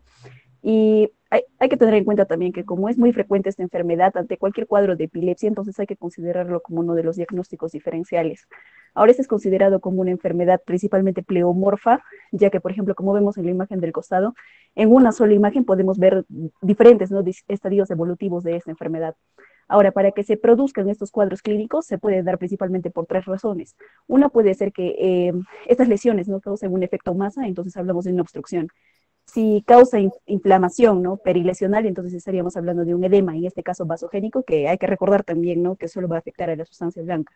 Ahora, en las secuelas también nos mencionan acá, ¿no?, las granulomas y las calcificaciones, pero también hay que tener en cuenta que cualquier estadio evolutivo de esta neurocisticercosis en sí nos va a llevar, ¿no?, a estas causas epilépticas. Ahora, dentro de la etiopatogenia también hay que tener en cuenta nuestros puntos. Es causado principalmente por la Taenia solium, y dentro de los huéspedes, como principal huésped definitivo está solo el hombre. Se dice definitivo porque este contiene solo, ¿no?, las formas adultas de esta enfermedad. Ahora, en el intermedio, en el huésped intermediario puede ser el hombre y tanto el cerdo. Entonces, de esto podemos decir como conclusión que, por ejemplo, para que se desarrolle esta enfermedad, vamos a necesitar, por así decirlo, un ser que esté infectado, y no importa si es el hombre o es el cerdo, ¿no? Y la principal vía de contaminación va a ser fecal oral, principalmente. Ahora, por ejemplo, en este cuadro en el esquema, mejor dicho, que vemos al costado, tenemos que tener en cuenta dos principales diferencias. Por ejemplo, que cuando sea el cerdo el que consume, por así decirlo, estos huevos, dentro de él, ¿no?, pasa por vía intestinal hematógena y principalmente se va a alojar a nivel del músculo. Pero aquí se va a almacenar, perdón, en forma de quistes, cosa que si el humano consume, ¿no?, esta carne mal cocida, entonces le va a dar teniasis, que es principalmente un cuadro intestinal. Para que se desarrolle la neurocisticercosis, habíamos dicho, ¿no?, que esos huéspedes intermediarios, ya tanto sea el hombre y el cerdo, cuando boten nuestros proglótides con estos huevos, este huevo contiene el embrión y esta es en sí la forma infectante. Va a desarrollar igual, ¿no?, entra, se disemina por vía hematógena y los principales lugares a los que llega es el músculo, el tejido celular subcutáneo, el sistema nervioso central y el ojo. Aquí hay que tener en cuenta dos puntos importantes. Principalmente, por ejemplo, cuando ataca el sistema inmunitario, por ejemplo, va a controlar esa enfermedad, ¿no? Ya sea a nivel del músculo y el tejido celular subcutáneo, pero hay que tener en cuenta que a nivel del sistema nervioso central y el ojo tenemos barreras importantes, ¿no? Que, por ejemplo, que si se da esta inflamación masiva, entonces no van a penetrar, por así decirlo, ¿no? Para controlar el sistema inmune, ¿no? Esa enfermedad. Entonces, cuando hallemos nosotros imágenes radiológicas, por así decirlo, donde encontremos este tipo de lesiones, el sistema inmunitario ya habrá controlado, ¿no? Esta infección a nivel de otros tejidos, por así decirlo. Entonces ya no va a ser necesario buscar, ¿no? Este tipo de lesiones en otros tejidos. Siguiente, por favor. Bien, la clínica. Bueno, se dice que se encuentra mayormente, ¿no? Estos cuadros clínicos entre la edad de 15 a 48, pero en sí no hay predilección, tanto por la raza, sexo y, bueno, podemos verlo sí, en cualquier edad. Ahora, el curso va a ser lento progresivo, principalmente no habíamos mencionado los cuadros epilépticos, ¿no? Que esos se pueden desarrollar de meses a años, pero también pueden haber cuadros súbitos, y esto es principalmente porque la inflamación, ¿no? Que inicialmente les había mencionado, esa inflamación perilesional pueden ocasionar ciertos, por así decirlo, vasoespasmos o cuadros de vasculitis, ¿no? Y que lo hagan presentar como un cuadro súbito. Ahora, dentro de los principales dentro de la principal clínica, bueno, esta primera fila, son los síntomas más importantes. Dentro de ellos, el 70% lo representa esta epilepsia de inicio tardío. Y ya les había dicho que cualquier estadio evolutivo de esta neurosis y sarcosis nos va a ocasionar, ¿no? Este cuadro. Ahora, la cefalea se puede presentar posictal, aislada o asociada a la hipertensión endocraniana. Si hablamos de la hipertensión endocraniana, bueno, principalmente es cuando los quistes se ubican a nivel ventricular, si produce aracnoiditis o ependimitis, y eso es principalmente consecuencia, ¿no? De esta inflamación. Ahora, esta hidrocefalia también, bueno, que hay que aclarar en un punto, esta puede ser continua o intermitente. Intermitente, bueno, acá mencionan el síndrome de Bunst, es decir, estos quistes se encuentran flotando, ¿no? A nivel ventricular. Entonces, en cambio de posiciones, por así decirlo, si en un cambio de posición nos obstruye, por así decirlo, este pasaje de líquido cefalorraquídeo, entonces nos va a dar la clínica. Igualmente, por cambios de posición lo va a desobstruir y los síntomas por esa razón son intermitentes. Ahora, si hablamos de focalización, este va a ser principalmente a consecuencia de este efecto masa y el edema perilesional. Ahora, en cuadros de encefalitis, esto se ha visto que se presenta mucho más frecuente en mujeres y niños, y la clínica, bueno, también va a depender, ¿no? Del lugar que afecte, pero principalmente se asocia, ¿no?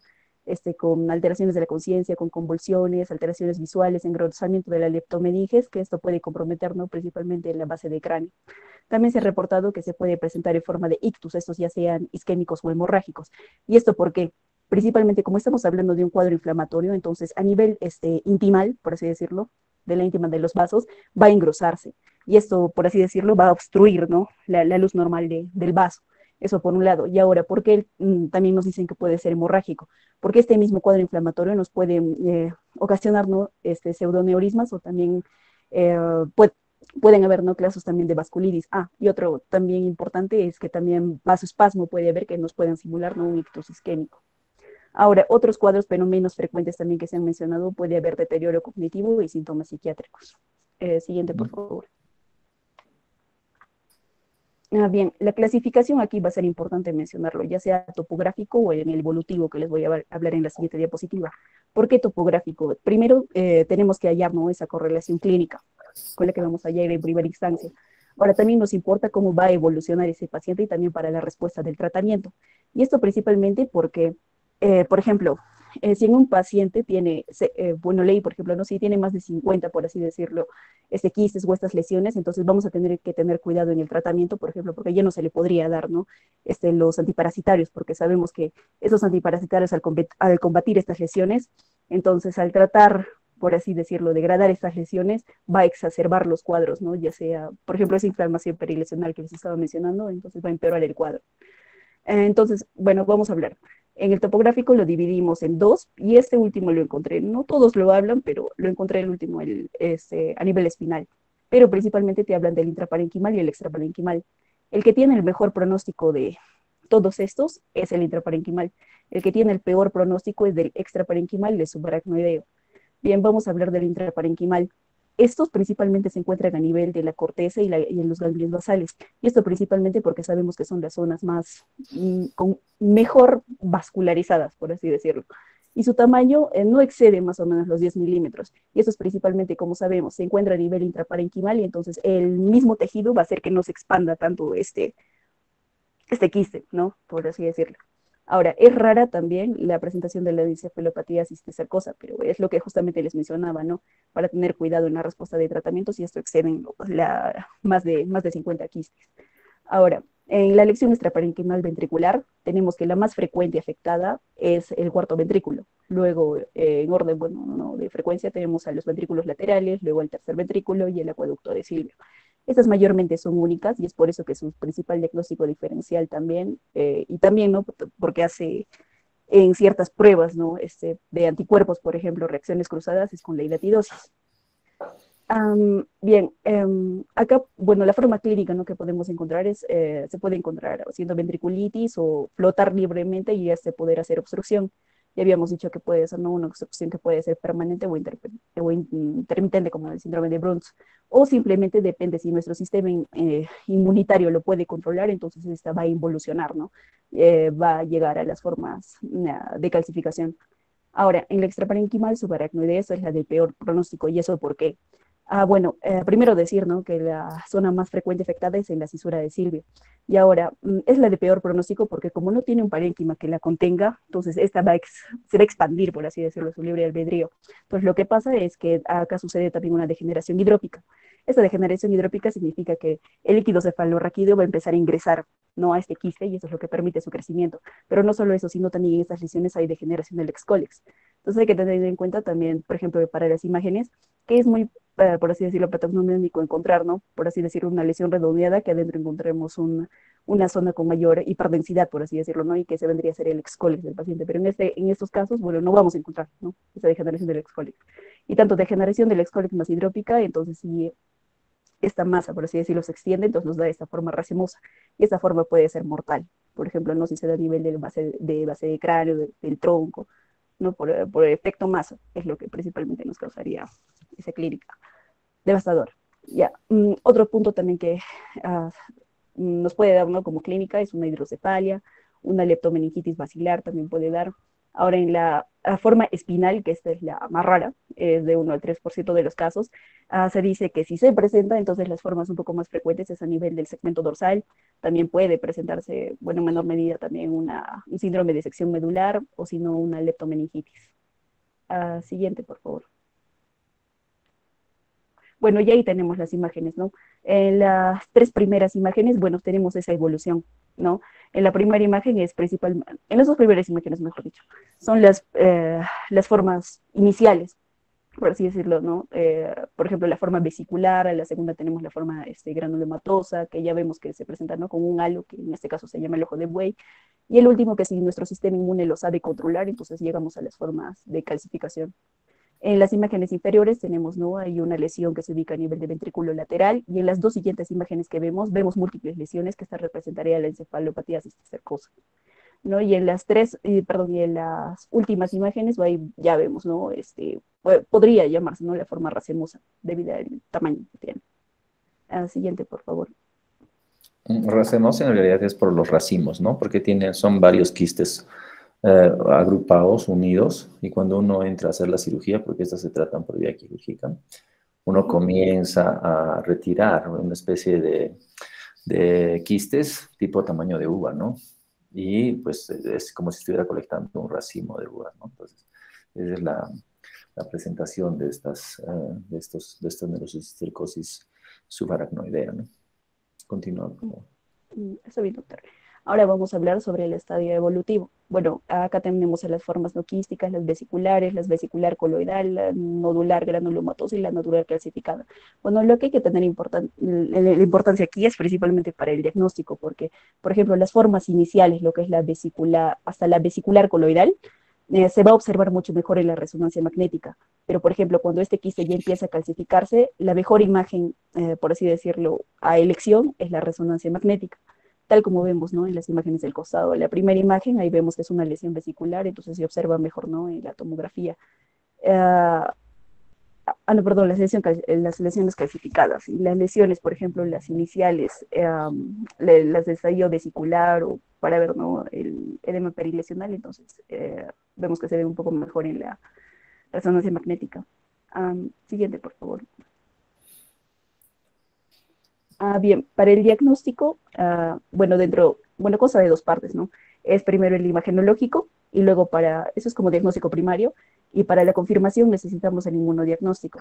Ahora, dentro de imágenes nos interesa saber o radica, ¿no?, la importancia en saber dónde está ubicado el número de lesiones que hay, el tamaño que estas tienen, el estadio evolutivo y el manejo, por lo que les había dicho inicialmente, ¿no?, y del número de quistes y eso. En la resonancia magnética, les vuelvo a repetir, es principalmente de elección, supongamos, o se observa de mejor manera para quistes intraventriculares, los quistes degenerativos o viables bien definidos. Y la tomografía es principalmente para las clasificaciones. Ahora, en el inmunodiagnóstico es de mayor preferencia en los anticuerpos, y esto se ve, ¿no?, en Western blot, ya que es el de elección. Mucho menos es en los antígenos, pero estos, bueno, en algunos casos no se suelen utilizar para el monitoreo. Dentro del manejo, bueno, esto se va a dividir por partes, ¿no? Va a ser principalmente sintomático. Si el paciente tiene, por ejemplo, presentando la clínica más frecuente que es la epilepsia, entonces le daremos antiepilépticos. Se controlará también, ¿no?, la hipertensión endocraniana. Si hay cefalea, supongamos, ya se le da analgésicos. Ahora, para los antiparasitarios, esto va a importar, ¿no? Por ello, si esta lesión o el parásito está vivo o en degeneración. Y las precauciones también para la inflamación local perilesional. Ahora, en el cuadro del lado, bueno, mencionan, ¿no?, si se trata de una forma parenquimal o extraparenquimal, si es una forma viable o degenerativa. Y bueno, aquí el principal tratamiento es el albendazol, ya tanto para la forma simple o la simple y múltiple. Pero también hay que tener en cuenta que para la forma múltiple se le puede dar doble tratamiento antiparasitario, tanto como es el albendazol y el praziquantel. Ahora, en la forma extraparenquimal, si es de forma intraventricular, entonces se prefiere la neuroendoscopía por escisión. Y si se trata de la forma subaracnoidea, bueno, aquí también se le puede dar, ¿no?, el albendazol. Ahora, hay que tener en cuenta también que para el diagnóstico es mucho más frecuente que en primera instancia se le trate con, pues mucho más frecuente, ¿no?, que este cuadro se pueda controlar, por así decirlo, con un tratamiento médico. Pero solo en algunos casos se puede llegar a la forma quirúrgica. Y eso es, por ejemplo, para controlar la hidrocefalia, se puede hacer una derivación ventriculoperitoneal. Por ejemplo, en casos de neurocisticercosis intraventricular, se puede hacer la neuroendoscopía. Hay que tener en cuenta también aquí que, por ejemplo, que hay quistes que se adhieren a la pared, entonces hay que tener en cuenta que, bueno, podemos lesionar, ¿no?, y originar un sangrado. Ahora, las cirugías abiertas van a estar indicadas en quistes grandes que estén comúnmente en la cisura de Silvio con el cuarto ventrículo y en los quistes racemosos. Siguiente, por favor.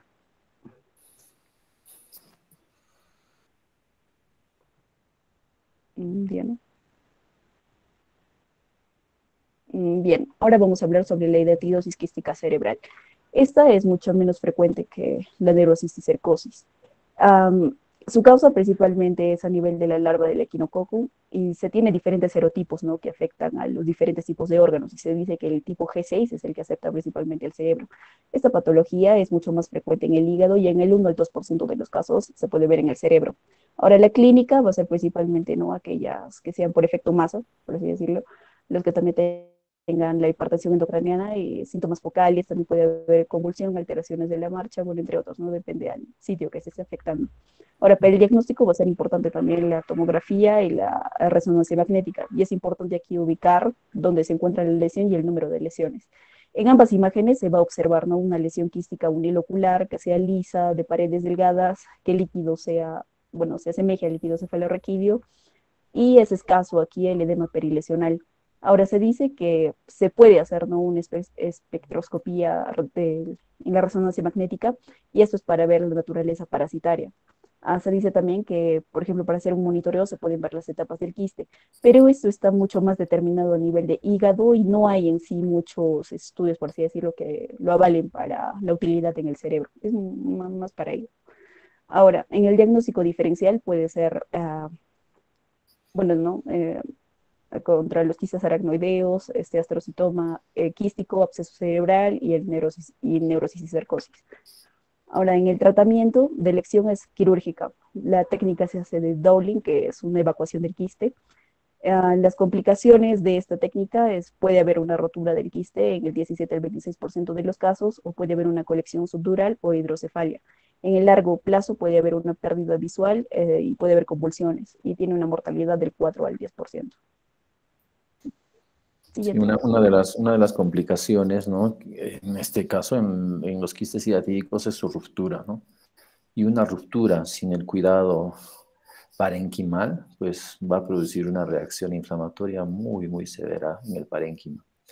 Entonces, la técnica generalmente incluye colocar gasas con solución hipertónica alrededor del quiste, por si este se rompe, y pues así evitar, ¿no?, que exista una reacción, una reacción inflamatoria muy severa en el parénquima cerebral.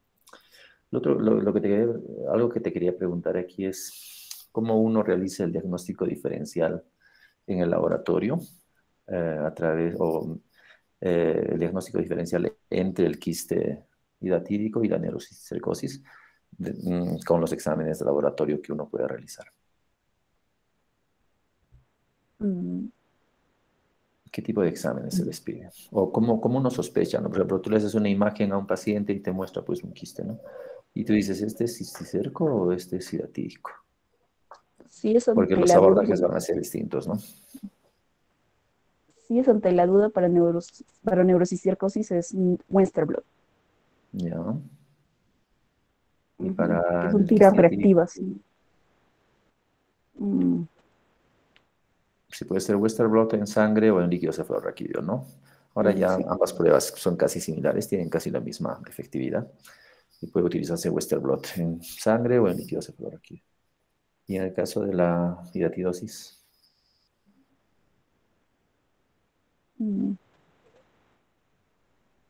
¿existe alguno o no? Que yo haya leído, no, doctor. ¿No? Y aquí utilizamos el arco encontré. quinto, ¿no? Es un test tipo inmunoensayo que se usa frecuentemente, arco quinto para hidatidosis. Es un examen que se pide frecuentemente en los hospitales. ¿Ya? Lo pedimos como arco quinto. Pues es un test de inmunoensayo, si no, es un test de reactividad antigénica o algo así. ¿Ya? Pero le llamamos el arco quinto. Entonces, generalmente nos basamos en eso para poder ver el número de bandas que tiene. Igual son de 3 de 5, más de 3 de 5 me parece que es el diagnóstico. Es un diagnóstico bastante cercano para hidatidosis. Y en el caso de la neurocisticercosis, sí, pues el Westerblot, ¿no? El Westerblot es el examen de elección. Muy bien, continúa, por favor.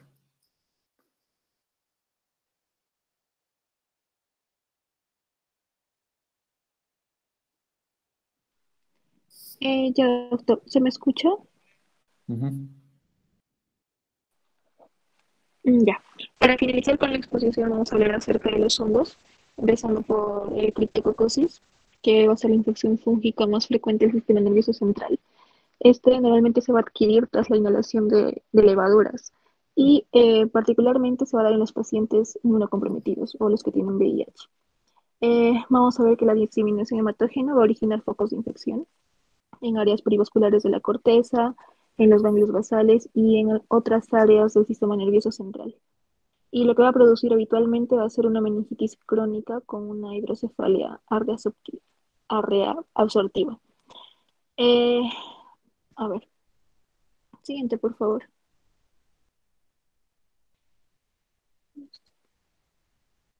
Ok. La forma de aparición y su evolución va a ser subaguda, con fiebre y los signos de meningitis. Esto normalmente se va a observar en el 30% de los pacientes afectados.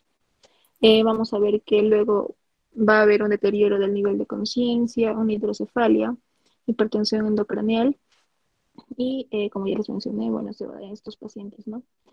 En los pacientes con SIDA se van a dar lesiones parenquimatosas, ya sean los criptococomas, los linfomas o las lesiones causadas por toxoplasma o nocardias. Siguiente, por favor. El diagnóstico básicamente se va a realizar con la tinción con tinta china de líquido cefalorraquídeo centrifugado. Esto va a ser útil en pacientes con infección por el VIH. Otra de las formas va a ser una detección del antígeno capsular y vamos a ver que el cultivo va a aportar el diagnóstico definitivo. En las formas meningias, las lesiones parenquimatosas se van a basar en lo que es una hiperproteinorraquia, una hipoglicorraquia discreta.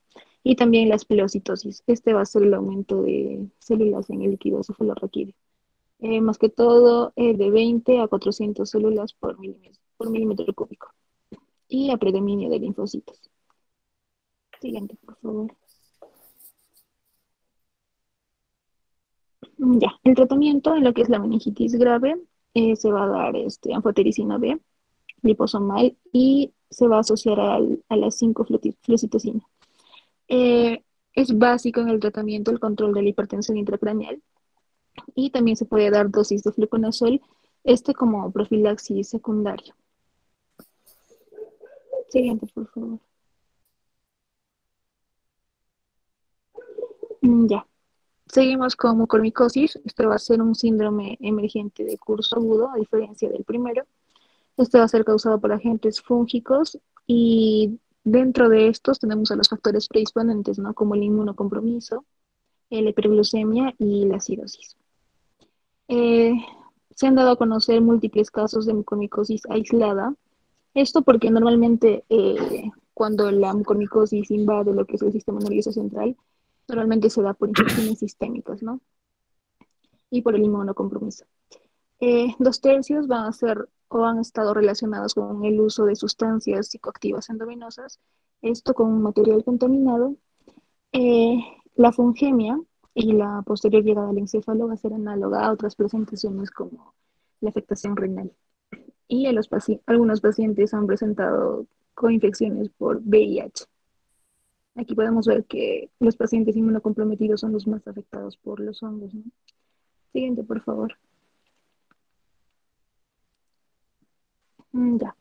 Dentro de los síntomas vamos a tener que el paciente va a mostrar una alteración del estado de conciencia, un déficit neurológico focal con predilección de los núcleos basales y el lóbulo frontal básicamente.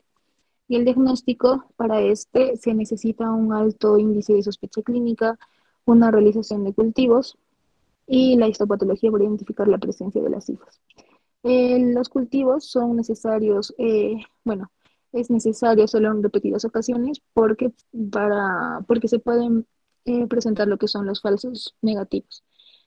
Y en este caso, la resonancia magnética va a mejorar lo que es la detección de la afectación intracraneal, intraorbitaria y de los senos cavernosos.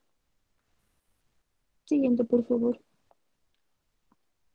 El tratamiento vamos a tener que se va a dar por la anfotericina B, liposomal intravenosa, y en caso de los pacientes presenten alguna reacción, se les va a dar un posaconazol o isavuconazol.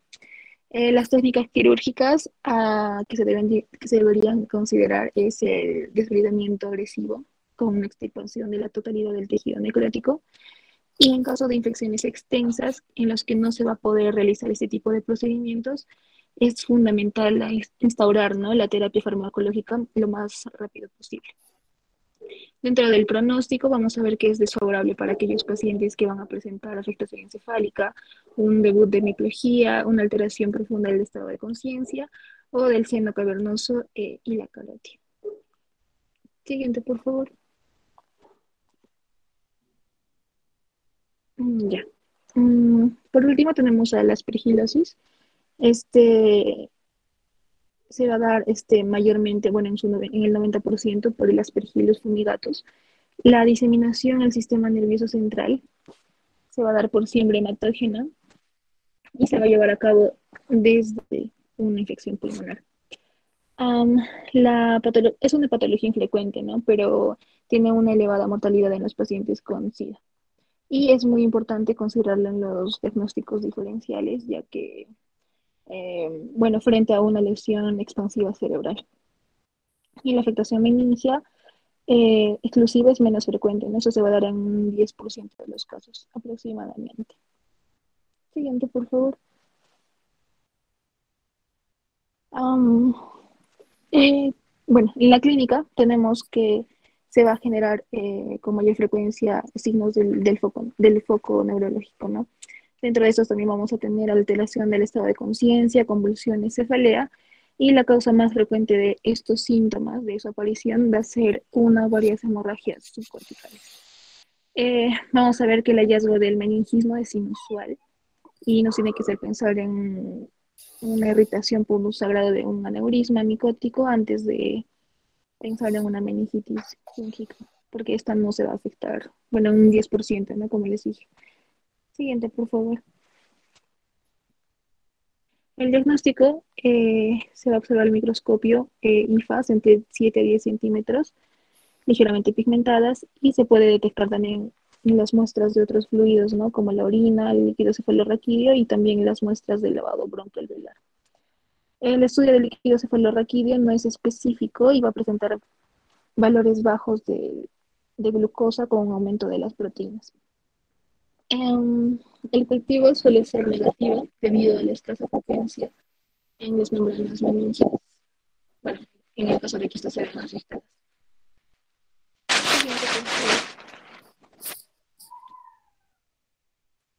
Y por último, el tratamiento se va a basar en lo que es el voriconazol como la principal recomendación. Y debido a la posibilidad de que haya una progresión del déficit neurológico, puede haber una tendencia a usar corticoides. La duración de tratamiento va a depender de la evolución y normalmente el tratamiento va a durar 6 a 12 meses. Siguiente, por favor. Eso sería todo, doctor. Muy bien, chicos. Han hecho una revisión amplia sobre las infecciones bueno, ha incluido no solamente las infecciones que requieren tratamiento neuroquirúrgico, sino además las que requieren tratamiento médico. En general ha estado buena la exposición. Para el examen básicamente van a entrar pues las lesiones que requieren tratamiento quirúrgico, las que se corresponden con neurocirugía, las que están dentro del sílabus. Pero ha sido una muy buena presentación. Muchas gracias por eso. ¿Alguna pregunta?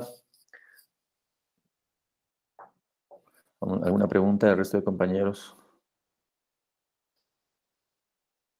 Doctor, disculpe, en las primeras enfermedades que han presentado, como lo que es la meningitis, absceso cerebral, digamos, en el serum, bueno, ¿qué sería lo primero que deberíamos hacer nosotros? Porque, o sea, definitivamente es una interconsulta, ¿no? Bueno, que vaya el paciente a neurocirugía, pero como primer tratamiento, ¿qué podríamos hacer? ¿En el caso de las meningitis o en el caso de los abscesos? ¿En qué Ambos caso? casos, doctor. Bueno, casi todas las enfermedades que han mencionado, ¿no? Sobre todo las que requieren tratamiento quirúrgico, sí o sí. Claro, usualmente los pacientes que vienen con síntomas de hipertensión intracraneal, ¿no?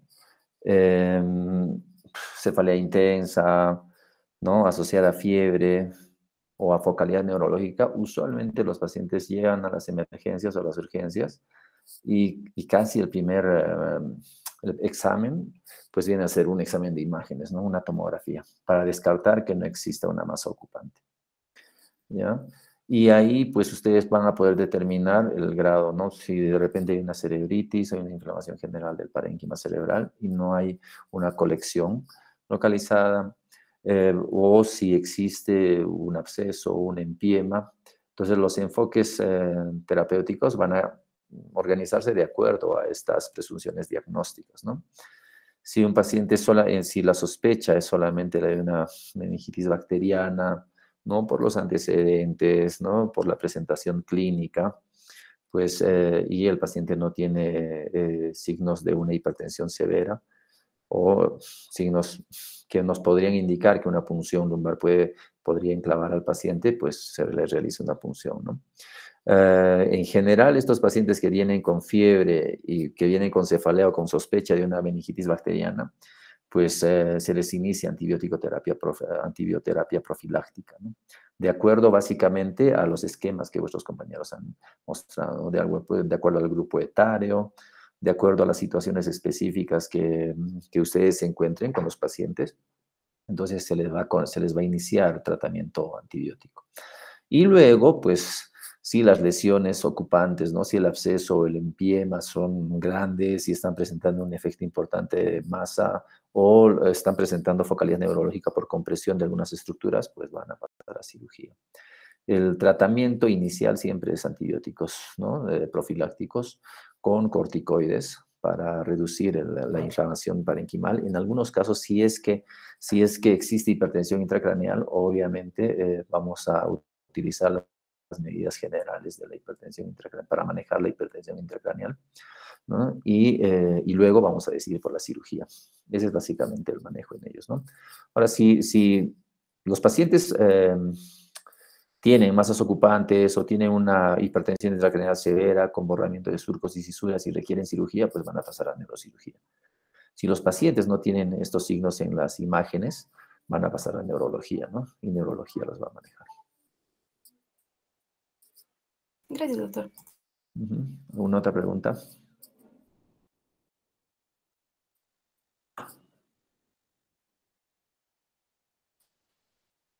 Muy bien. Bien, creo que eso es todo.